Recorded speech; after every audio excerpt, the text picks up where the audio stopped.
بسم الله الرحمن الرحيم. مقعي وحمزة آدم جامع. أنا أخري رواية قنبل عن ابن كثير.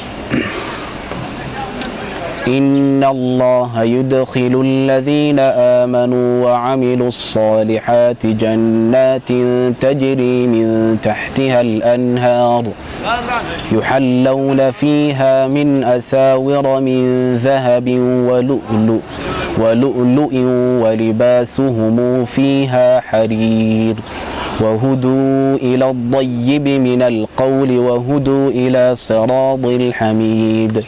إن الذين كفروا ويصدون عن سبيل الله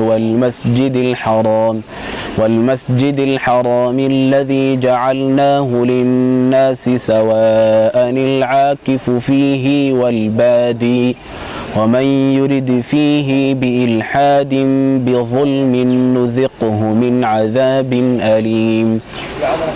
وإذ بوأنا لإبراهيم مكان البيت ألا تشرك بي شيئا وطهر بيتي للطائفين والقائمين والركع السجود وأذن في الناس بالحج يأتوك رجالا وعلى كل ضامر يأتين من كل فج عميق.